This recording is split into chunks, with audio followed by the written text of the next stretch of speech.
we are Team 4 who will be presenting our research finding on Skinfluencers, the effect on the beauty standards of Malaysians. We have our group member Yan Ni to talk about the demographic of our respondents, and also Michael to focus on the respondents' skincare preferences, Tumba and Pang to talk about the respondent perspective on Skinfluencers, and also Lim Yan Ni to actually explain about respondents' confidence on their skincare conditions, and also finally we have Yan Ni and also Raad to read out our findings. As for the demographic part, we have collected a total of 250 respondents for this survey, and the age is from 18 years old to 60 years old and above. The age of 18 to 39 years old is the most respondent in this survey, and we call that young adult, reached the number 225 respondents. For middle age, which is 40 to 59 years old, we just only have 23 respondents, and the senior adults just only 2 respondents. For the personal money income, most of the young adults are between no income and low income, which reach to 90% and above, and most of the no income respondents are students. For the middle income, they are 22.2% of respondents. And lastly, for the high income, the middle age respondent is the most and reach to 78.57% respondent, and most of them are employers. As we wanted to know that how much they spend on skincare products with their monthly income. The highest peak is spending 0 to 10% of their monthly income on the skincare products. The percentage of respondents reached to 25.2%. 61 of them are young adults and 2 of them are middle age. Besides that, there are 0.4% of the respondents spending 81 to 90% of their monthly income on skincare products. Covering for which kind of skincare products or features would Malaysians look for. So the top 2 skincare products Malaysians are looking for, I would say moisturizing first and then anti-acne. Respectively, both of them are the top 2 that we found in the survey. The reason people chose these 2 is because these are the 2 most common skin problems that a lot of Malaysians face due to harsh environment. So that makes us a tropical country that is very hot. 2 of these are the top 2 of the problems that Malaysians face.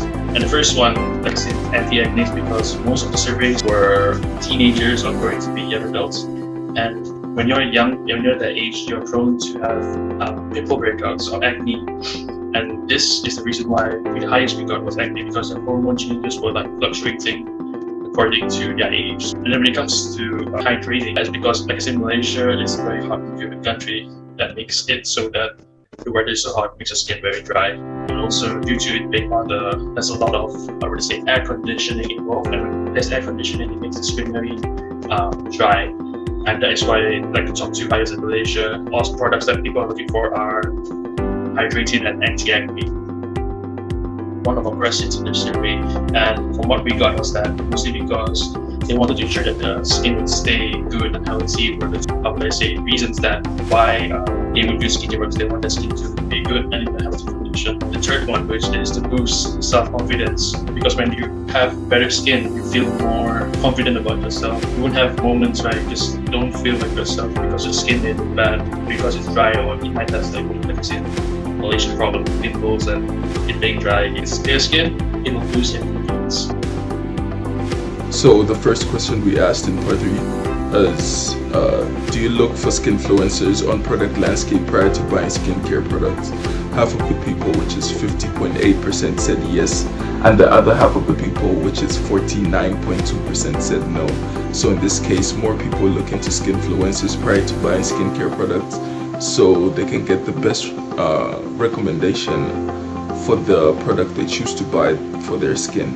Skincare products are not that cheap, so more people like to do their research prior to buying through these Skinfluencers. In this case, more people said they look into Skinfluencers prior to buying. So 20.8 of those people said it's because of their authentic voice. People tend to trust more if a person sounds authentic and knows what they're talking about. That's why they look into Skinfluencers, because they're professionals in this field and they sound authentic when they talk about the products they recommend. This 20% of them look for that authentic voice, and 17.6% of them is just to understand skincare basis. People want to educate themselves more on what skincare is and what products will suit them best. So they look into Skinfluencers, trying to get that recommendation and to understand skincare more. Majority of the people said no, which is 51% of the people said no. We had the similar response when it came to our experimental video that we put in our survey of a Skinfluencer showing a sponsored item or skincare product, and 60.2% of them said they wouldn't buy the product in the video. More people tend to stay away from sponsored posts or sponsored advertisements because they feel like it's more disingenuous than when the Skinfluencer picks out the product themselves and thinks it's good. People think they just say good things about the product because they're getting paid to talk about the product.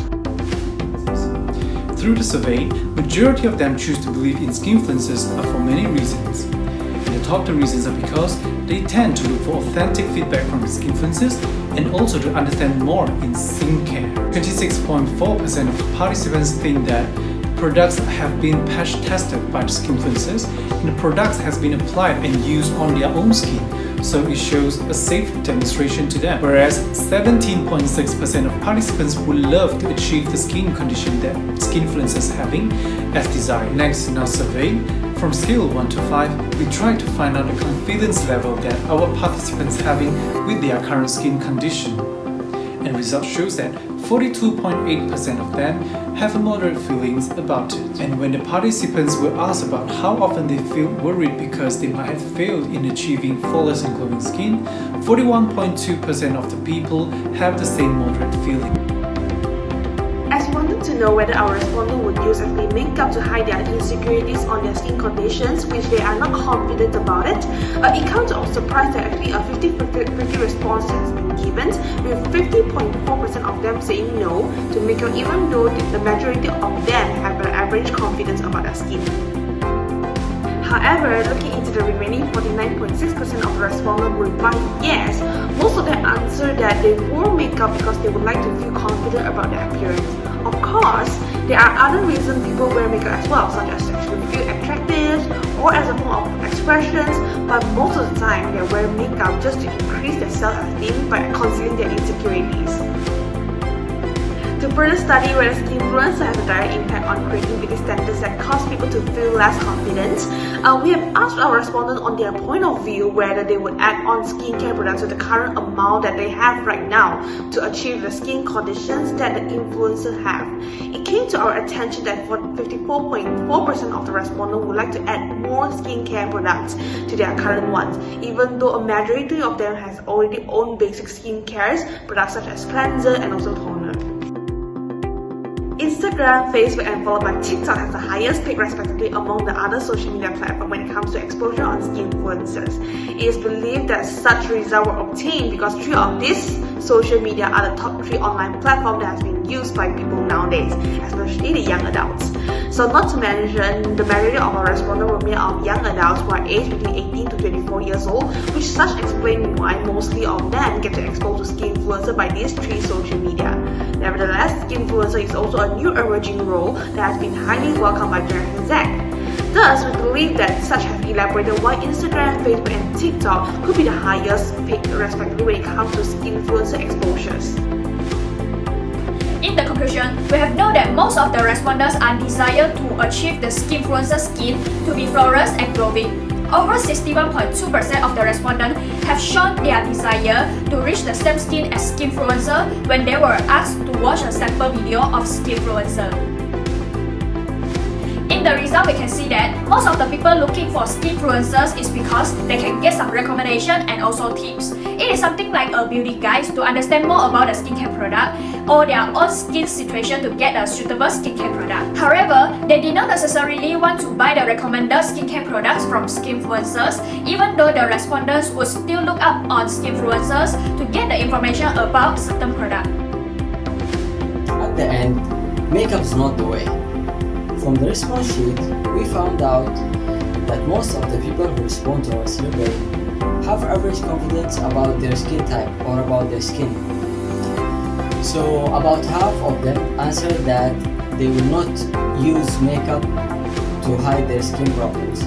Even the people who are not confident in their skin or in their skin type, it doesn't mean that they have to wear makeup. Such a result shows that not all of the people use makeup to hide their skin problems or to reach to their perfect skin condition.